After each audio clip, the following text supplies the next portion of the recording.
बिस्मिल्लाहिर्रहमानिर्रहीम।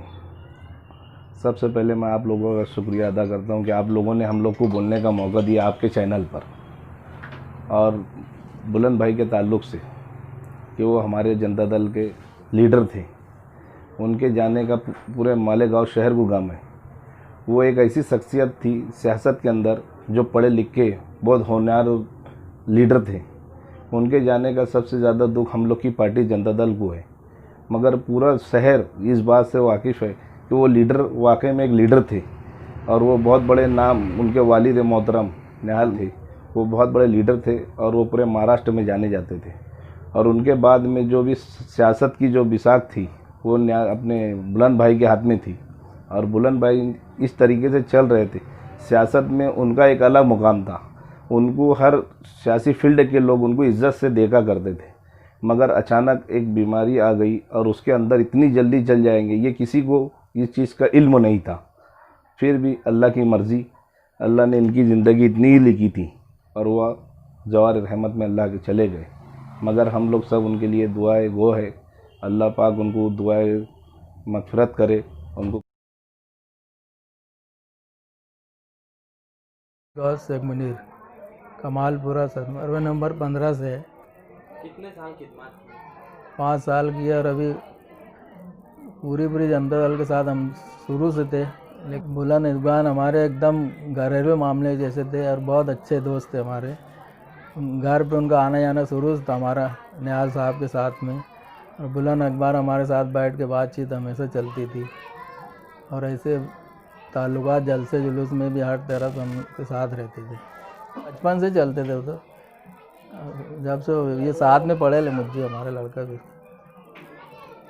घर पे शुरू से आना जाना था हमारा। उनकी कम उम्र में जो मौत हो गई, इंतकाल हो गया बेचारे का, वो ज़रा सा तकलीफ़ दे हो गया, क्योंकि वो अगर ज़िंदा रहते तो मालेगांव को और आगे लेके जाते थे।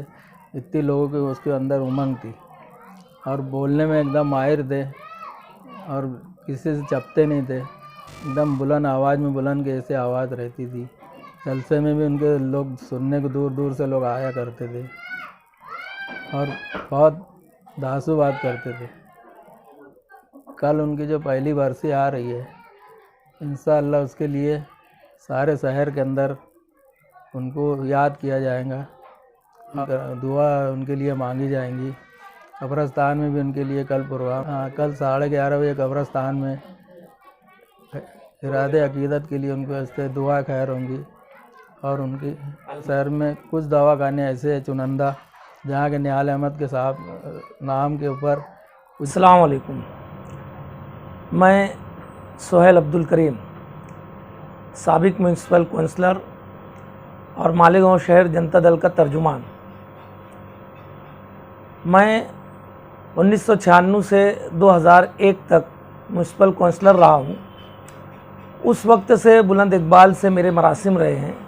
हालांकि वो उस वक्त बहुत ज़्यादा उम्र उनकी नहीं थी, मगर उनके अंदर जो सियासी सूझबूझ और जो दूरअंदेशी मैं महसूस कर रहा था, मुझे उसी वक्त से लगता था कि बुलंद इकबाल इंशाअल्लाह आगे ज़रूर तरक्की करेंगे।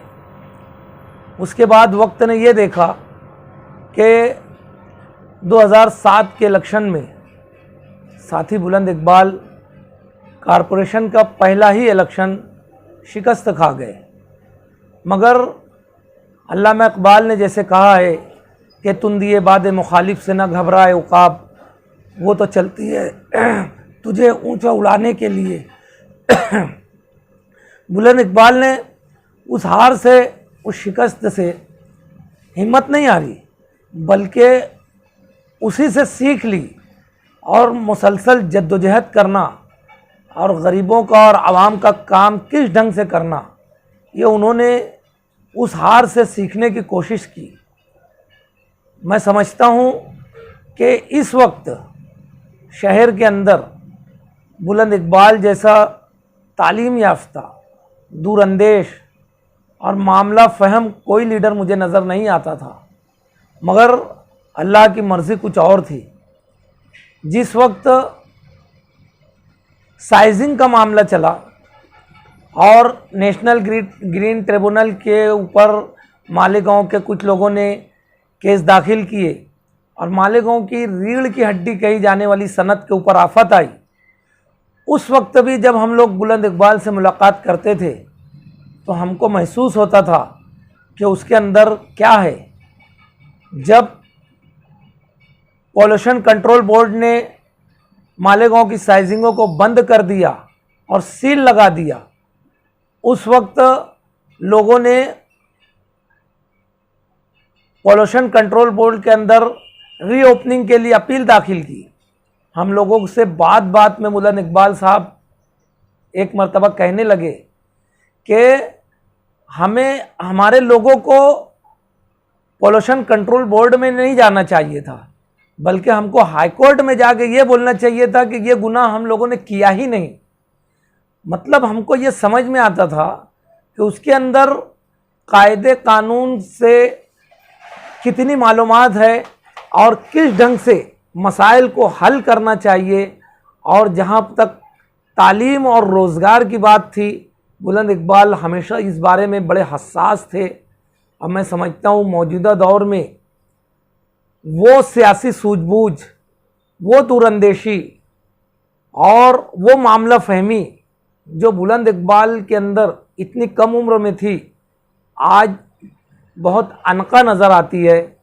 उनके इंतकाल के बाद मालेगांव के पावर के ताल्लुक़ से काम करने वाले एक साहब ने मुझसे कहा कि मैं नासिक गया था, मैं बम्बई गया था, अब पावर हाउस के तमाम ऐसे इंजीनियर्स और ऑफिसर्स जिन लोगों से बुलंद ने एक मर्तबा मुलाकात की किसी भी बारे में, वो तमाम लोगों ने नासिक और बम्बई से मुझे फ़ोन करके ताज़ियत के लिए कहा है कि वो ऐसा नौजवान जो इतनी कम उम्री में अपनी बात कायदे कानून के साथ और मुदल्लल तरीके से रखते थे, शहर ऐसे लीडर से महरूम हो गया।